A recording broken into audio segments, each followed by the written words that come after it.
Hello and welcome back. In this lecture, we're going to be discussing sexual dysfunctions. This is a section of disorders of the DSM-5 that, again, can be experienced with individuals and whatnot that can cause dysfunction in areas of sexual pleasure or desire, right? And even some physiological symptoms. So the DSM-5 had three categories of sexual dysfunction. The first is sexual desire, is arousal and interest disorders, right? In women, we have sexual interest arousal disorder. In men, we have man hyposexual disorder and erectile disorder. The next is orgasmic disorder. In women, it's called female orgasmic disorder. In men, premature ejaculation or delayed ejaculation disorder. And three, we have sexual pain disorders. In women, we call it genital pelvic pain or penetration disorder. So let's look at gender and sexuality, right? These are some research that was done in the past or whatnot that stated that men think more about sex, they want more in sex, they masturbate more, want more and have more partners, and consistency. And this is consistency across cultures, and have more sexual dysfunction as they age.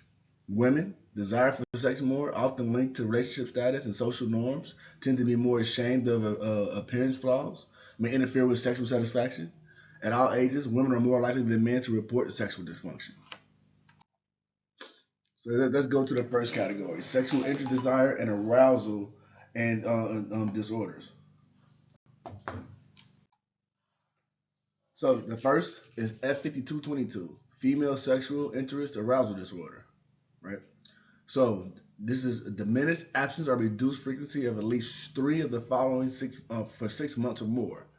Again, they have to have three or more of the following: interest in sexual activity, sexual erotic thoughts or fantasies, and initiation of sexual activity and responsiveness to partner's attempts to initiate, sexual excitement, pleasure during 75% of sexual encounters, sexual interest arousal elicited by an internal or external erotic cues, or genital or non-genital sensations during 75% of sexual encounters, cause marked distress or interpersonal problems, and not due to the medical illness or any psychological disorders.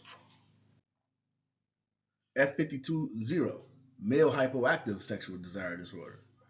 This is sexual fantasies and desires as judged by the clinician are deficient or absent, cause marked distress or interpersonal problems, not due to a medical illness, another psychological disorder, and then the effects are the effects of a drug. F5221, erectile disorder. One of at least 75% of sexual occasions, an inability to obtain an erection, inability to maintain an erection for completion of sexual activity, marked decrease in erectile rigidity and interferes with penetration or pleasures, and is not due to a medical illness or another psychological disorder, or the effects of a drug. So let's look at the orgasmic disorders. So we got F5231, female orgasmic disorders.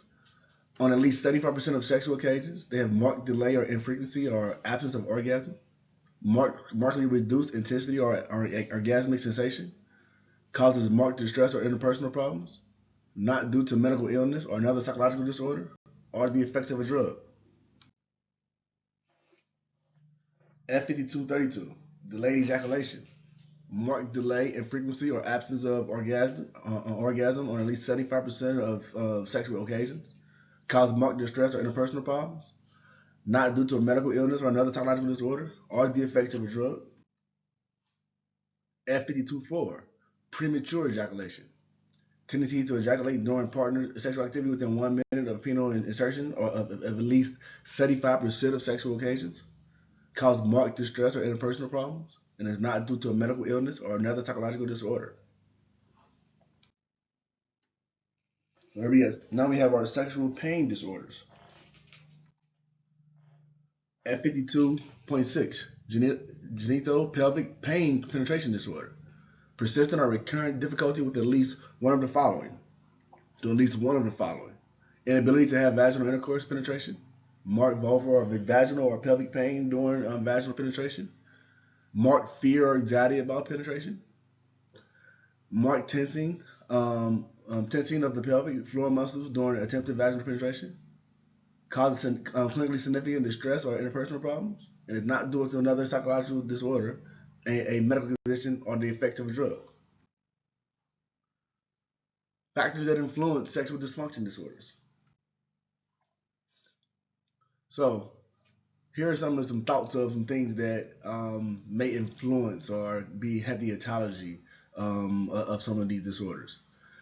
Diseases of vascular system, diseases of nervous system, low levels of testosterone or estrogen, heavy alcohol consumption before sex, history of chronic alcoholism, heavy cigarette smoking, medications. Psychosocial factors, rape, early childhood sexual abuse, relationship problems, anger, hostility, poor communication, underlying anxiety about relationship security, psychological disorders, major depressive, anxiety, or panic disorders, low physiological or arousal or stress or exhaustion or negative cognitions. So treatment of sexual dysfunction.